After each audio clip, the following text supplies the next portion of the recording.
Hola chicos y chicas, bienvenidos. Hoy vamos a platicar sobre lipoproteínas. Esta es nuestra última clase en cuanto a lípidos. Vamos a tomar en cuenta bastante de las cosas que hemos aprendido en las clases anteriores.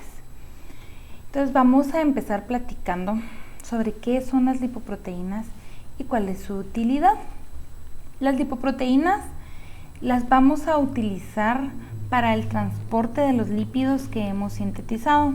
En las semanas anteriores hemos platicado sobre la síntesis de ácidos grasos, la síntesis de triglicéridos y la síntesis de colesterol.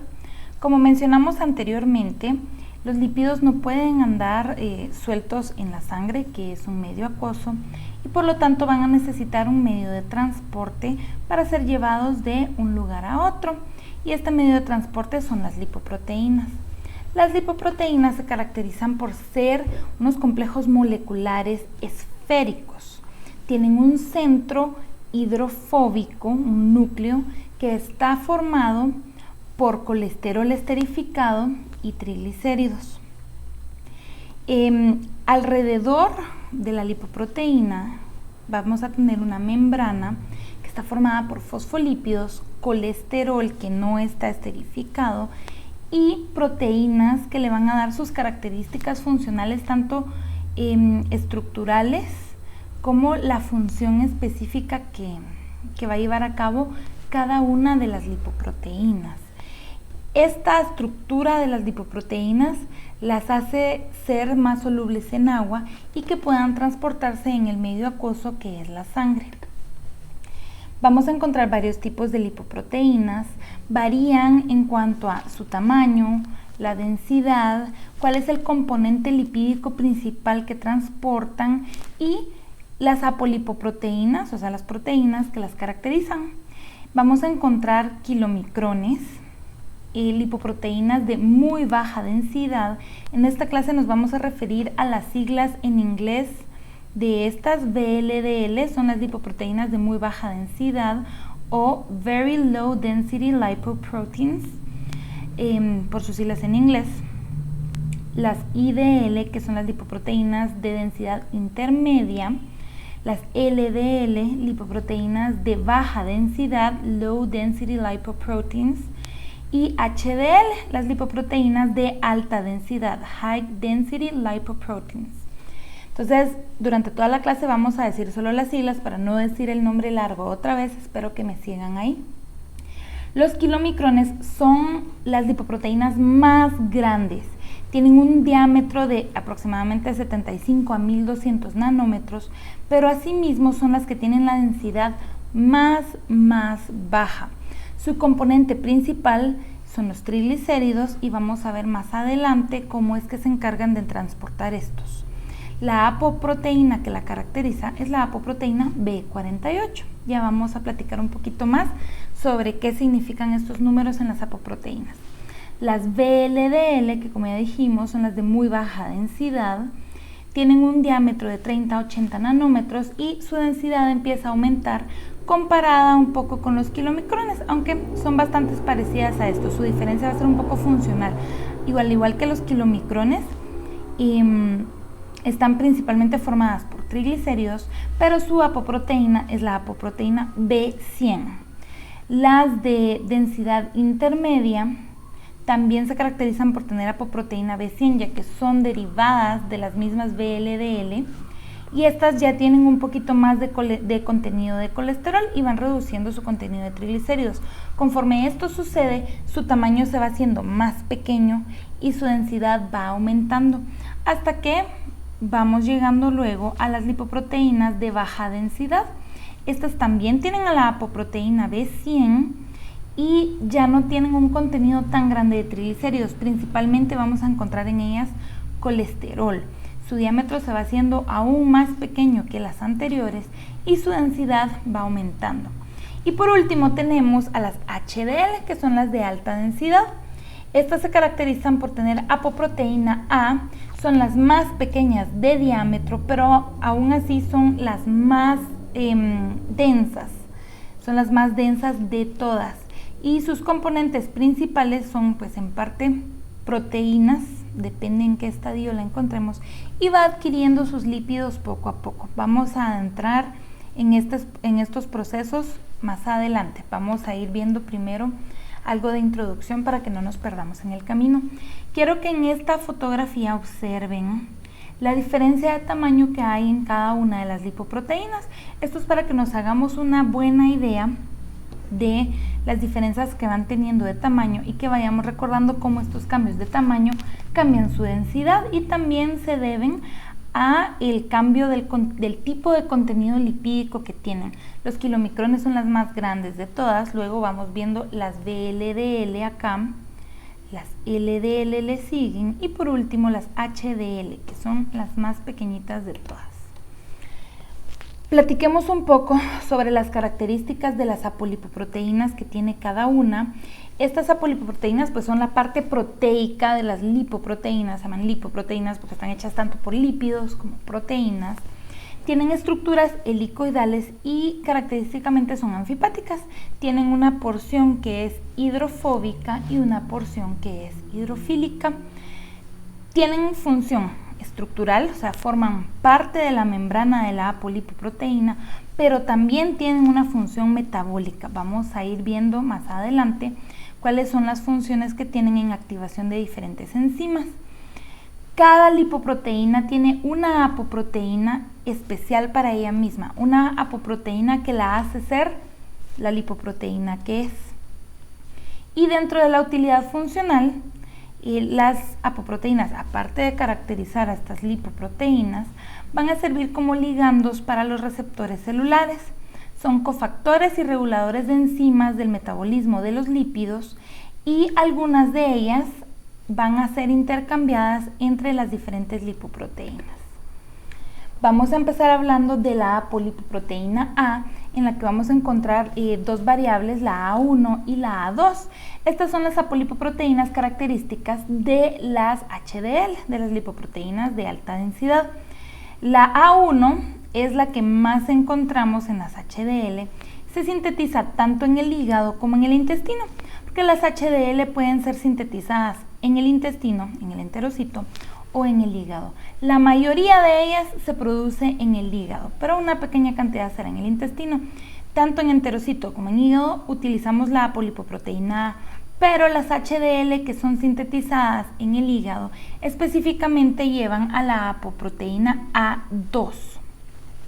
La A2 también se utiliza como un cofactor para la activación de la enzima lecitincolesterol aciltransferasa, que como vimos en clases anteriores es la encargada de esterificar el colesterol, y también es importante para la activación de la proteína de transferencias de ésteres de colesterol, que se encarga de transferir colesterol entre las diferentes lipoproteínas. Ya vamos a irnos adentrando poco a poco en cada uno de esos procesos.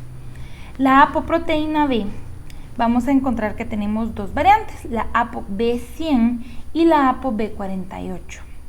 ¿Qué diferencias tienen? Realmente son, podríamos decir, la misma proteína, pero la ApoB48 está cortada.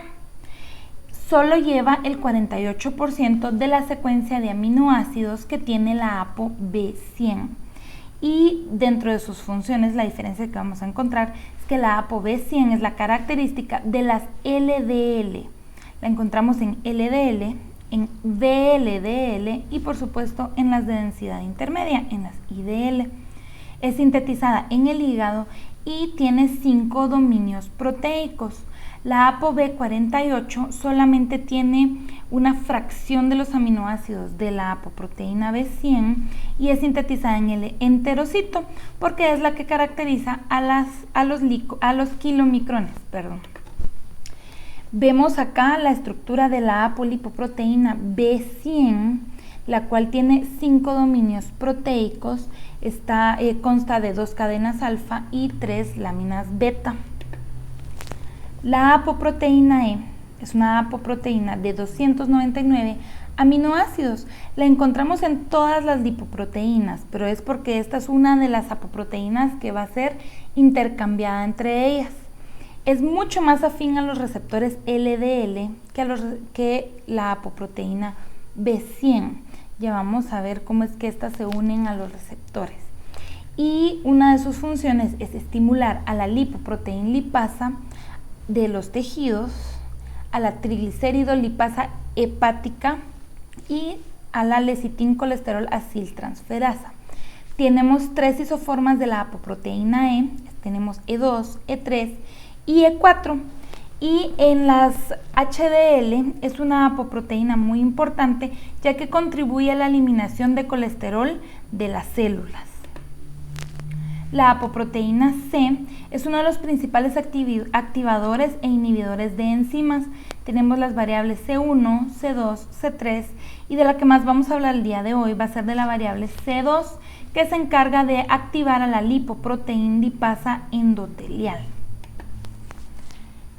Por último, quiero hablarles de la apolipoproteína A minúscula. Esta no es como la apoproteína anterior que la llamábamos con la A mayúscula. Esta es una apoproteína híbrida que se encuentra unida a la apoproteína B100 y es sintetizada en el hígado.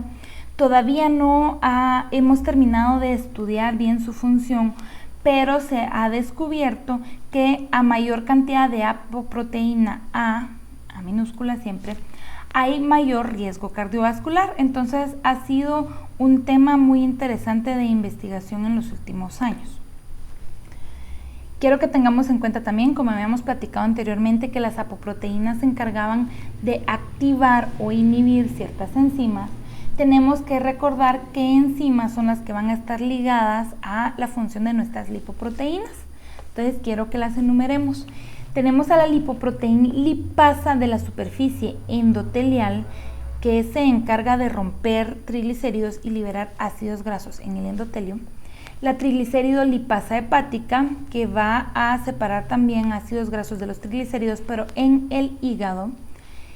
Y estas son las que se van a encargar de que las lipoproteínas puedan disminuir su carga de triglicéridos. Solo que recordemos la diferencia, ¿verdad? La lipoproteína lipasa es la que lo hace en el endotelio de los tejidos y en el hígado específicamente tenemos a la triglicérido lipasa hepática. La lipoproteína lipasa endotelial va a tener preferencia por los kilomicrones y la VLDL y la triglicérido lipasa del hepatocito va a tener preferencia por los triglicéridos de las IDL y de las LDL. También tenemos a la lecitincolesterol aciltransferasa que, como ya dijimos, es la encargada de esterificar el colesterol en las HDL. Es activada por la apoproteína A1 y también tenemos a la acilcolesterol aciltransferasa que esterifica colesterol, pero esto va a ser adentro de las células. Ya vamos a ver el momento de esterificación del colesterol, que es distinto según el tejido en el que estamos. De esta enzima tenemos 2 variaciones, la 1 que se encuentra en los macrófagos y la 2 que se encuentra en los hepatocitos y en los enterocitos. Tenemos también algunas proteínas que son importantes, como la proteína de transferencia de ésteres de colesterol, que es encargada de transferir colesterol hacia las HDL. Es sintetizada en el hígado y es muy importante para que las HDL puedan recibir contenido de colesterol. Los receptores de ApoBE se llaman de esta forma porque responden tanto a la apoproteína B100, no responden a la ApoB48, y responden también a la apoproteína E. Son las encargadas de desechar a las lipoproteínas que reaccionen con ellos. Y los receptores Scavenger o receptores basureros, que son los receptores específicos de las membranas de los macrófagos. Estos son los que son reconocidos por los receptores que reconocen a las lipoproteínas en los macrófagos para tratar de neutralizar la concentración de colesterol en los tejidos. Y por último tenemos a la proteína relacionada con los receptores LDL, que se encuentra dentro de los receptores y ayuda a la unión de las lipoproteínas a estos receptores. Para que recordemos y lo resumamos en un cuadro pequeño, entonces tenemos que la apoproteína A, tanto en su variable 1 y 2, es la característica de las lipoproteínas de alta densidad, las HDL, y se encarga de activar a la lecitincolesterol aciltransferasa. La apoproteína B48 es la apoproteína específica de los kilomicrones y esta activa la lipasa hepática. La apoproteína B100 es la específica de VLDL, IDL y LDL. Las apoproteínas C no son específicas de ninguna lipoproteína en especial, pero sí tienen actividad enzimática, ya que son capaces de activar a la lipoproteína lipasa, aunque ahí vamos a aclarar que la ApoC3 puede también inhibirla. Y la apoproteína E, que es la que se va a encargar de ser detectada por los receptores para poder desechar a las partículas remanentes después de que han hecho su función. Cuando hablamos de cómo funcionan las lipoproteínas, encontramos que tenemos 3 vías de las cuales vamos a hablar. La vía de transporte de combustible, esta es la que se encarga del transporte de triglicéridos. La vía de rebosamiento, que es la que se encarga de distribuir colesterol hacia los tejidos. Y la vía de transporte inverso, donde transportamos colesterol de los tejidos al hígado.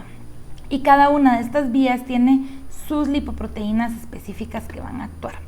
Vamos a empezar con la vía de transporte de combustible, que como habíamos hablado, sirve para transportar triglicéridos a todos los tejidos.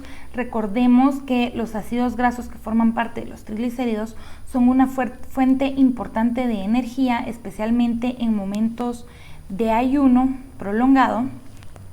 Entonces, esta es la vía en la que vamos a encargarnos de transportar estos ácidos grasos unidos al glicerol en forma de triglicéridos para que todos los tejidos puedan tener suficientes. O en caso donde estamos guardando porque no estamos en ayuno, esta es la vía en la que transportamos esos triglicéridos hacia los adipocitos. Entonces, aquí las lipoproteínas que forman parte de esta vía son los kilomicrones y las VLDL. Empecemos platicando sobre los kilomicrones, que como ya dijimos son formados en los enterocitos, por lo tanto su ensamblaje se va a activar con la dieta, especialmente en las dietas que son muy altas en grasas. Las lipasas intestinales van a degradar las grasas que consumimos, las consumimos especialmente en forma de triglicéridos, rompiendo estos triglicéridos en ácidos grasos y glicerol, y luego el enterocito va a tomar las partículas más pequeñas y va a ensamblar nuevamente a los triglicéridos para poder empaquetarlos en kilomicrones. El kilomicrón tiene un contenido de 90% triglicéridos. El resto de su contenido forma colesterol, vitaminas liposolubles y colesterol esterificado. En esta imagen quiero que observemos la franja roja es la luz del intestino, la parte adentro del intestino. La franja amarilla es el enterocito, el citosol del enterocito. Y luego en la franja verde ya tenemos la circulación sistémica, ya sea linfática o sanguínea a través de la vena porta. Como mencionaba anteriormente, cuando nosotros consumimos grasas en la dieta, la mayoría de grasas están formadas por triglicéridos, pero en el momento de la absorción nosotros tenemos que absorber las partículas más pequeñas. Por lo tanto, en el proceso de digestión vamos a reducir esos triglicéridos a las partículas más pequeñas que mi intestino puede absorber. Voy a comenzar teniendo triglicéridos, los cuales se van a separar por medio de las lipasas intestinales en ácidos grasos. En algunos casos puedo obtener glicerol y ácidos grasos, pero una de las vías principales es la vía del 2-monacilglicerol, ya que las lipasas tienen preferencia en separar el ácido graso del carbono 1 y 3, dejándome entonces un 2-monacilglicerol. Estas moléculas que ya son más pequeñas que la ingerida anteriormente van a entrar al enterocito. Tenemos aquí que en la vía del 2-monacilglicerol, este 2-monacilglicerol que ha sido absorbido va a convertirse nuevamente en triglicérido, agregándole 2 ácidos grasos libres que tenía de la digestión anterior, formando así ya un triglicérido. También en algunos casos que he absorbido glicerol y ácidos grasos podría yo formar un nuevo triglicérido, aunque algunos ácidos grasos de cadena corta o media pueden pasar libremente a la circulación unidos a la albúmina, al igual que el glicerol puede pasar a la circulación para ser utilizado en el hígado. Ya que yo formé triglicéridos adentro del enterocito, esto fue hecho en el retículo endoplásmico liso, estos triglicéridos van a ser pasados al aparato de Golgi para que puedan ser empaquetados y entonces yo ya voy a formar mis kilomicrones que pueden pasar a la circulación. Estos son los pasos del metabolismo de los kilomicrones para que los repasemos uno a la vez. Comenzamos por formar el kilomicrón en el intestino, como ya lo mencionamos anteriormente. Ese kilomicrón tiene su apoproteína específica, que es la ApoB48, va a pasar del retículo endoplásmico al aparato de Golgi y luego al plasma. En ese momento, mi kilomicrón solo tiene la ApoB48 y se llama kilomicrón naciente. Ya estando en el plasma, la HDL va a prestarle apoproteínas, le va a transferir la apoproteína E y la apoproteína C.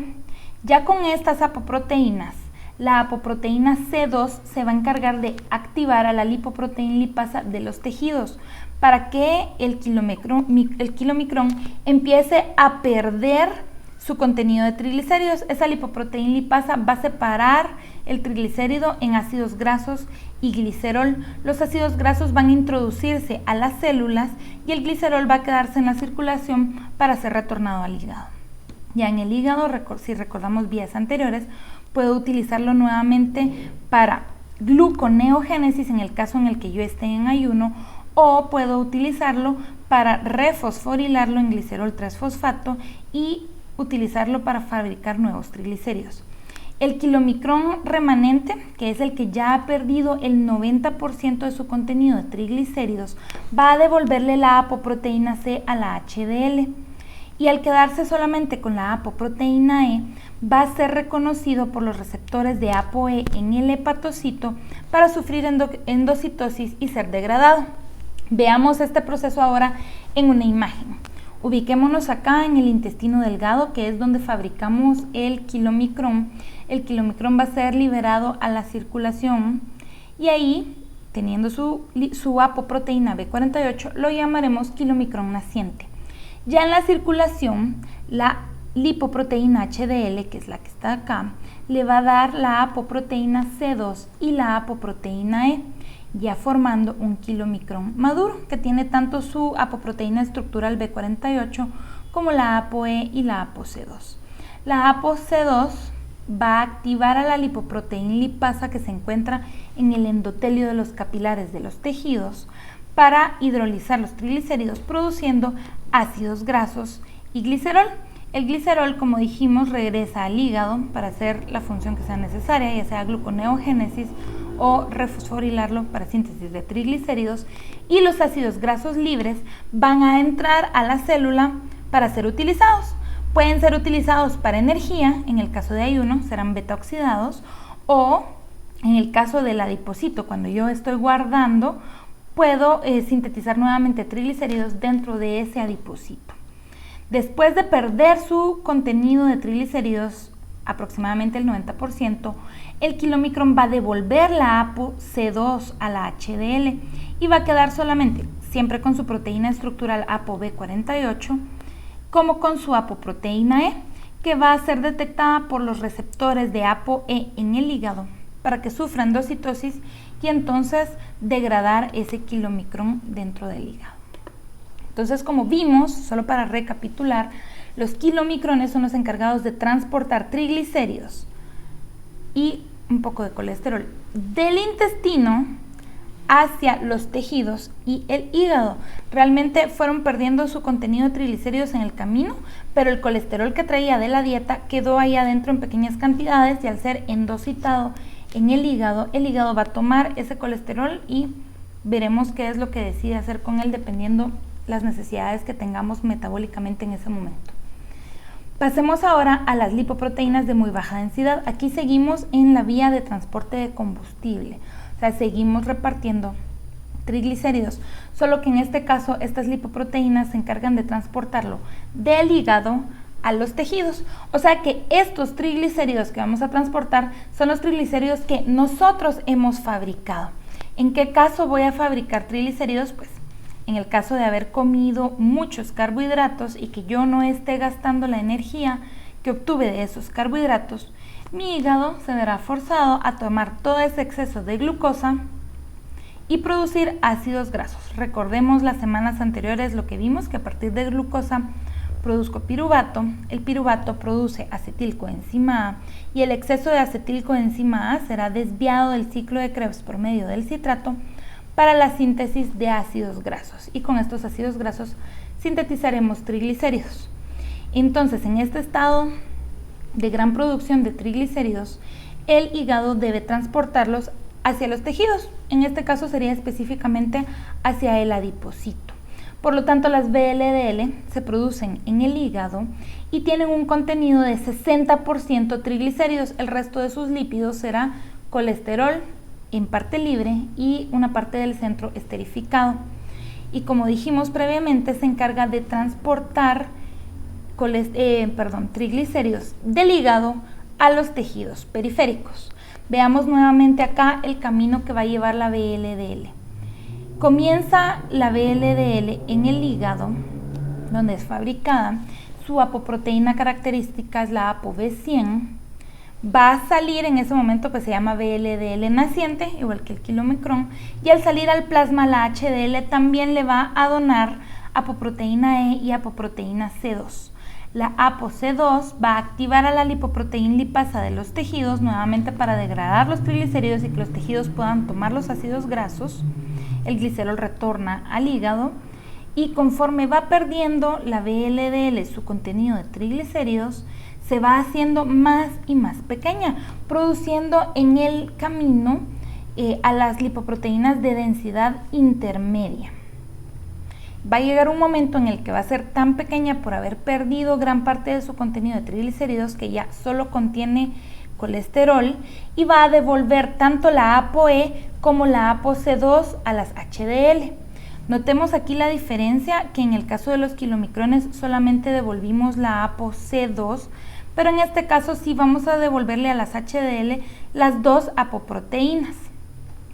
Al hacer esta devolución, mi lipoproteína queda como una LDL. Por eso era que hablábamos que las LDL eran derivadas de la VLDL, conservando siempre su ApoB100, que es la que las caracteriza. Veamos este proceso también en una imagen. Tengo aquí mi hígado que se encargó de producir triglicéridos, empaquetarlos y formar una VLDL con gran contenido de triglicéridos. Se caracteriza por tener a la ApoB100, va a salir a la circulación donde la HDL le va a donar ApoE y ApoC2. La ApoC2 va a activar a la lipoproteína lipasa para que se rompan los triglicéridos en ácidos grasos y glicerol. Glicerol regresa al hígado para cumplir la función que sea necesaria y los ácidos grasos van a ser tomados por los tejidos para ser guardados nuevamente como triglicéridos o en caso de que se necesitaran para energía, pues serán beta-oxidados, depende del tejido al que se los estemos dando. Después de perder gran parte de su contenido de triglicéridos, vamos a ir formando las diferentes lipoproteínas. Al perder gradualmente sus triglicéridos va bajando el tamaño y aumentando la densidad de la lipoproteína, por lo que formo las lipoproteínas de densidad intermedia, y cuando ya haya quedado tan pequeña que su lípido predominante sea los ésteres de colesterol, la lipoproteína va a devolver ApoE y ApoC2 a las HDL, quedándome una LDL mucho más pequeña que lo que eran las VLDL y la IDL, con su apoproteína B100 característica. Y ya esta va a poder pasar a la siguiente vía, donde su trabajo será dar colesterol a los tejidos. Llegamos aquí al final de lo que es la vía del transporte de combustible. Recapitulando, esta vía se encarga del transporte de triglicéridos que serán utilizados para energía. Vamos a pasar ahora a la segunda vía, que es la vía de rebosamiento o de overflow.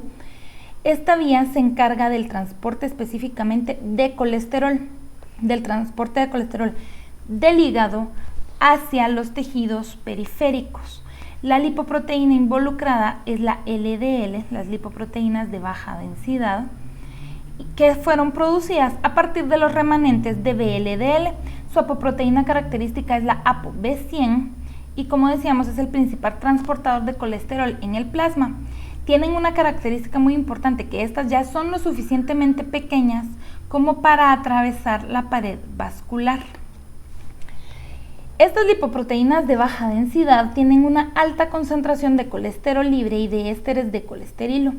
El 70% de su contenido lipídico está formado por colesterol y su trabajo es proporcionar colesterol a los tejidos periféricos. Los receptores de LDL reconocen a la apoproteína B100, por eso es que estas ya no necesitaban tener a la ApoE para hacer endocitosis. La ApoB100, si recordamos, es reconocida también por los receptores. Entonces veamos los pasos de cómo las LDL transportan colesterol.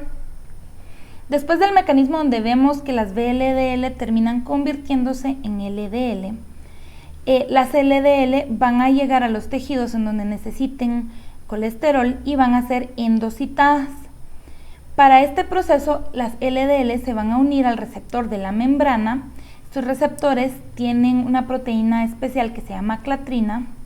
Va a formar un complejo lipoproteína LDL receptor y va a sufrir endocitosis. Ya dentro del citosol, la vesícula que se formó por endocitosis va a perder la capa de la proteína clatrina y se va a fusionar con un endosoma, en donde el pH ácido va a separar a la lipoproteína de los receptores para que los receptores sean sacados en otra vesícula y se reciclen. Ya esos residuos de lipoproteínas que me quedaron se van a unir a los lisosomas, donde las enzimas lisosómicas se van a encargar de degradar a la lipoproteína y producir colesterol libre, aminoácidos que vienen de las proteínas, ácidos grasos y fosfolípidos. Acá debemos saber cómo funcionan los receptores de LDL. Estos receptores son los que van a permitir el proceso de endocitosis y reconocen tanto a la ApoB100 como a la apoproteína E, que como recordaremos, las lipoproteínas anteriores que vimos necesitan sufrir endocitosis en el hígado y a ellas es la apoproteína E quien las va a unir al receptor. En el caso de las LDL es la apoproteína B100 y la expresión de estos receptores se va a regular de forma génica por la concentración del colesterol. Vamos a ver ahora cómo. En esta imagen podemos observar una célula que tiene aquí sus receptores de LDL. Estos receptores van a detectar a la apoproteína B100, permitiendo que ésta se una a ellos y así formar el complejo lipoproteína receptor. Esto va a hacer que esta vesícula sufra endocitosis.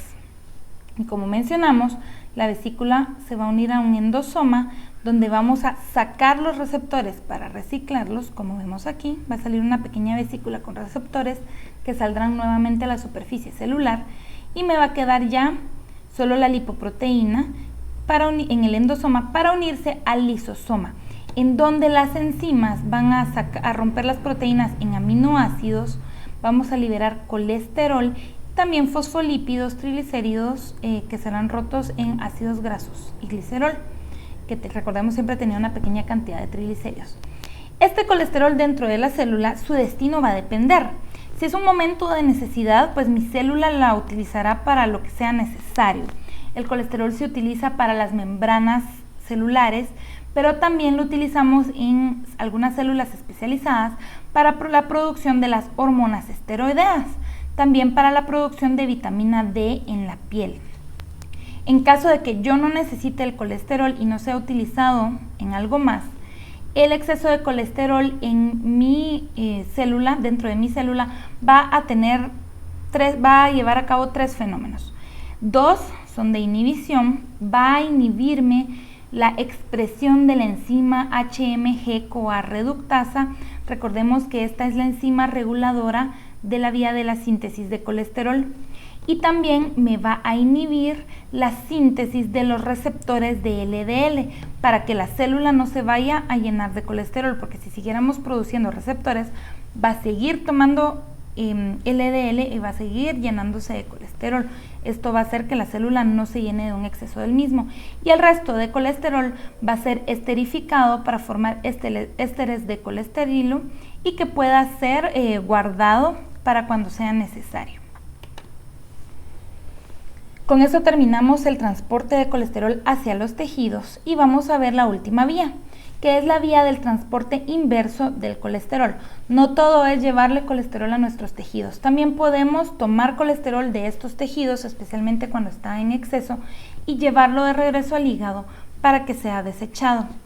Esta vía, el encargado de hacerlo es la lipoproteína de alta densidad, las HDL.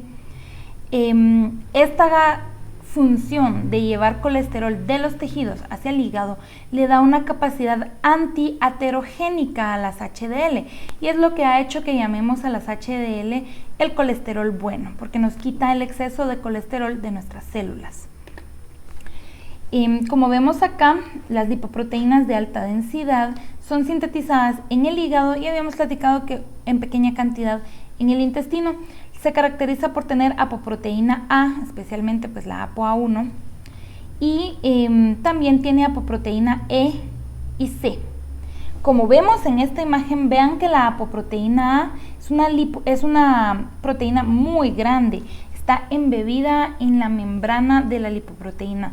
Todas las apoproteínas que son estructurales son de esta forma y forman parte inherente de la membrana de esta lipoproteína. Pero podemos observar que, por ejemplo, la apoproteína E y la apoproteína C solo están en la periferia de la membrana y esto es porque estas son las apoproteínas que pueden ser compartidas y que son intercambiadas entre las lipoproteínas. El trabajo en parte de las HDL es compartir estas apoproteínas, pero también recibir el contenido lipídico de la célula y de las otras lipoproteínas. Vamos a ver aquí los pasos cómo. Cuando las HDL son sintetizadas en el hígado, se producen, aquí no tienen forma esférica, tienen una forma discoidal y no tienen una gran cantidad de lípidos, están formadas principalmente por sus fosfolípidos de la membrana. Al salir las llamamos HDL nacientes y empiezan a tomar forma esférica conforme van aceptando colesterol de otras lipoproteínas. Esto es mediado en parte por la proteína transportadora de ésteres de colesterol, como una proteína especial que se llama ABCA1, que está siendo estudiada porque se considera que tiene un rol importante en la enfermedad cardiovascular. Ya que va tomando colesterol, el colesterol es esterificado por la lecitincolesterol aciltransferasa y esta esterificación hace que el colesterol se vaya hacia el centro de la lipoproteína, manteniendo que tenga su tamaño compacto y que su densidad sea alta, además de mantener el gradiente de colesterol, porque al tener el colesterol esterificado le da la capacidad que la HDL siga captando más colesterol y no se tope su capacidad de recibir colesterol. Este aumento de colesterol le va dando ya la forma esférica, ya no es tan discoide, empieza a tomar forma esférica y la llamamos HDL3. Pero en el camino, esta HDL también va intercambiando colesterol por triglicéridos con las otras lipoproteínas riquas en triglicéridos, específicamente serían los kilomicrones y las VLDL, y se va convirtiendo entonces en HDL2.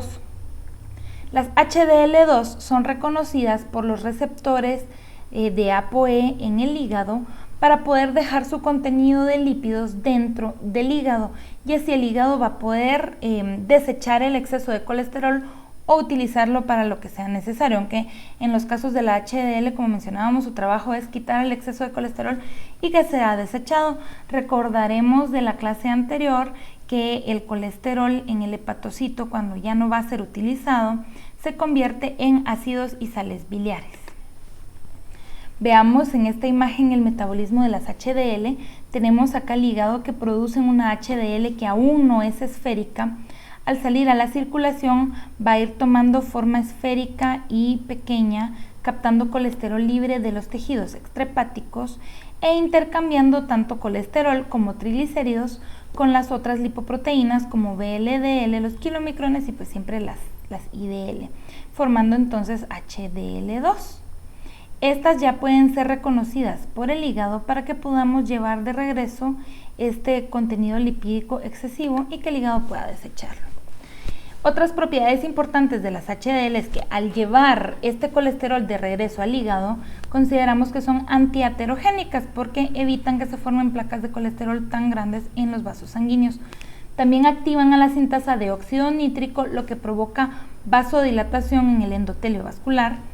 Tienen acción antiinflamatoria y acción antioxidante, siempre en el endotelio vascular.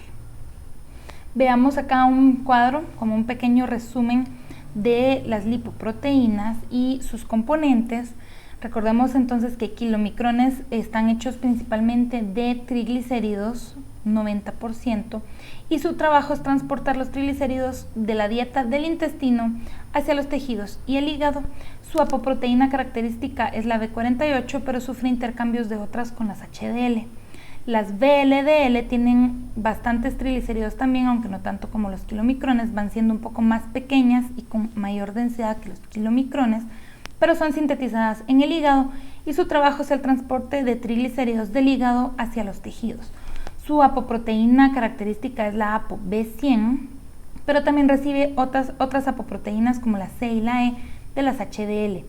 Conforme las VLDL van perdiendo su contenido de triglicéridos, van convirtiéndose en IDL en el camino. Ahí se llaman densidad intermedia, pero las densidades van a ser variables y van cambiando según el contenido lipídico que tengan.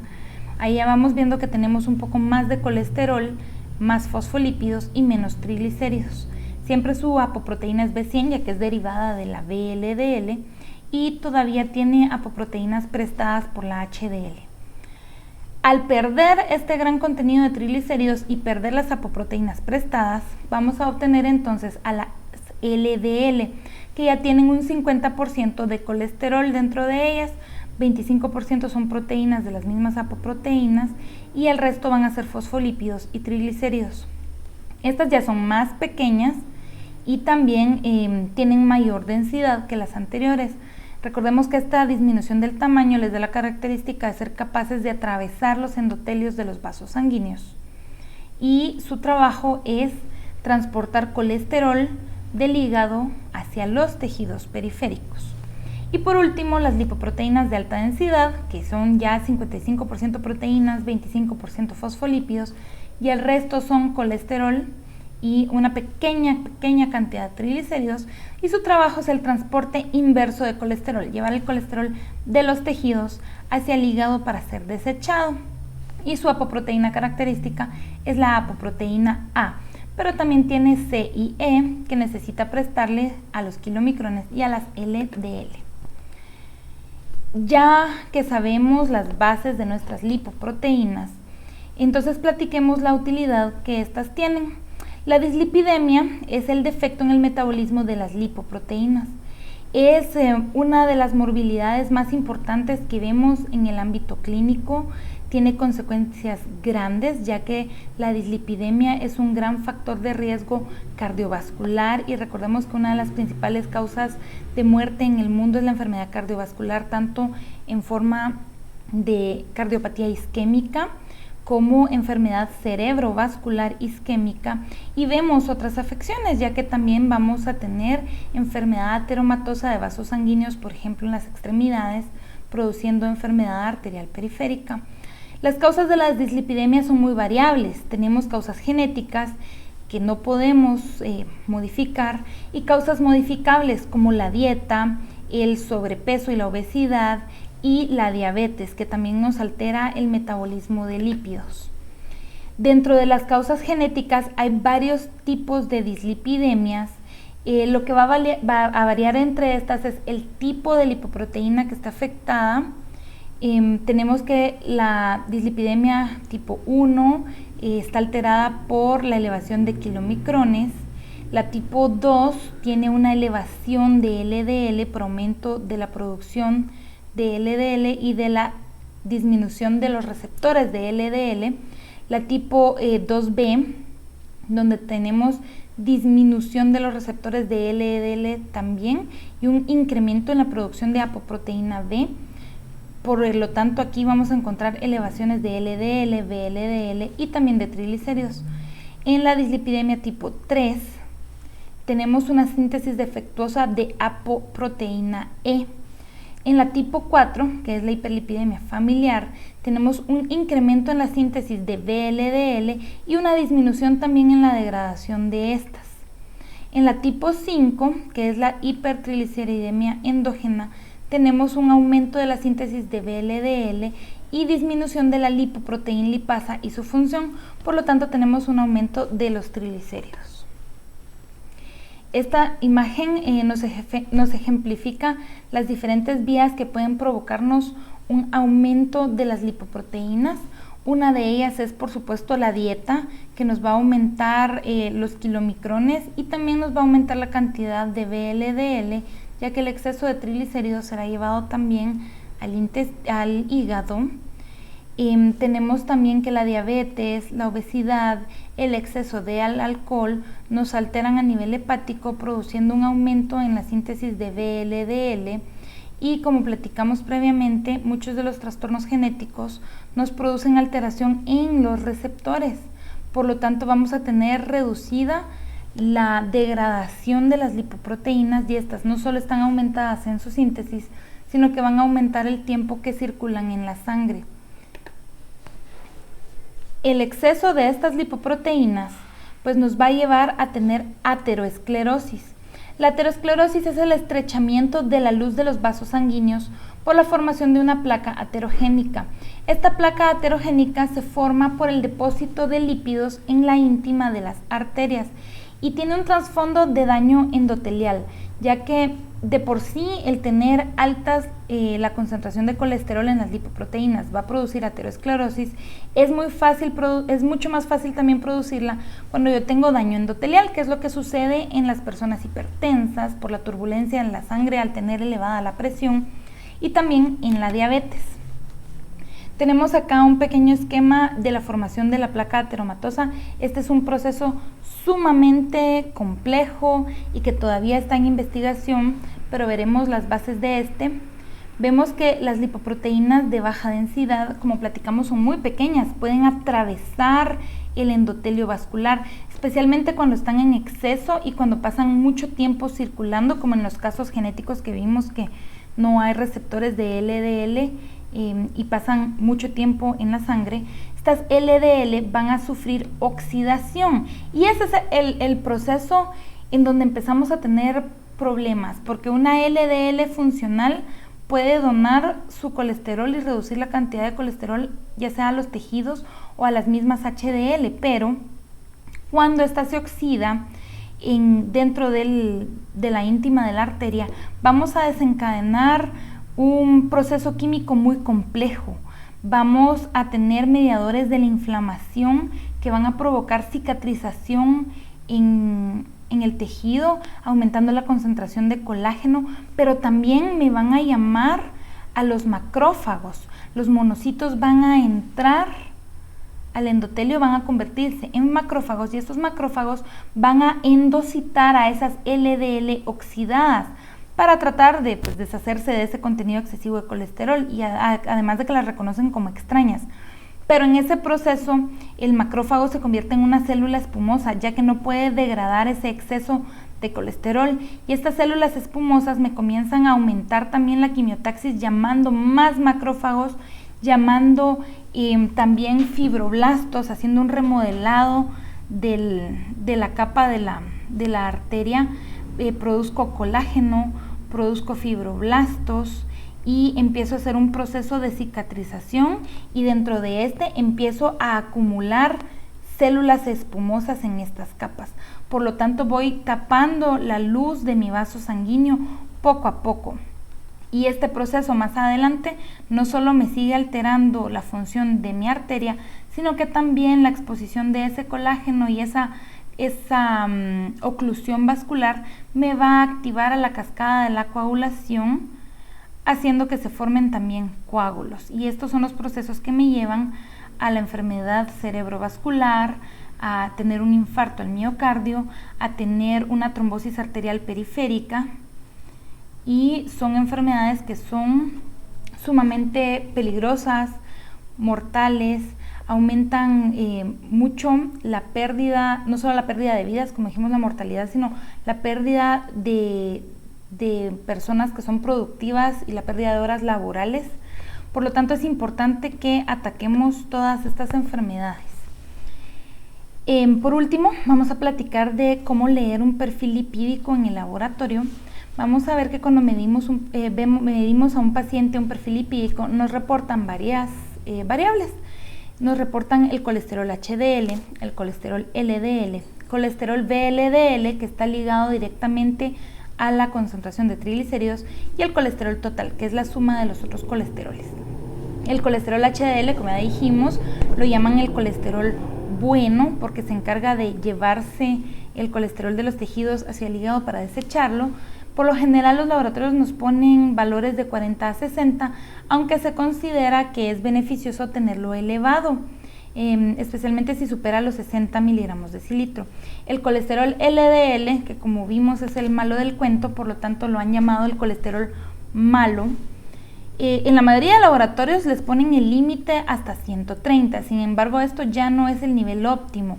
Lo ideal del colesterol LDL es que se mantenga por debajo de 100, aunque las guías más modernas de cardiología y de prevención de la enfermedad cardiovascular nos hablan que en pacientes de riesgo quisiéramos tener este LDL incluso menor a 70. El VLDL, como platicamos, se relaciona directamente con la concentración de triglicéridos.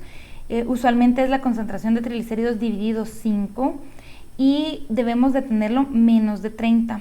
El colesterol total, lo ideal es que esté menos de 200, aunque yo les recomiendo que cuando lean un perfil de lípidos no nos basemos únicamente en el nivel de colesterol total, sino que veamos realmente cuánto tenemos de los otros tipos de colesterol. Y por último, los triglicéridos, que lo ideal es que tengamos menos de 150. Espero que la clase les haya sido de mucha utilidad. Resolveremos dudas durante la semana en el laboratorio, o cualquier otra cosa pueden escribirme aquí en los comentarios. Espero que tengan una feliz semana, estudien mucho.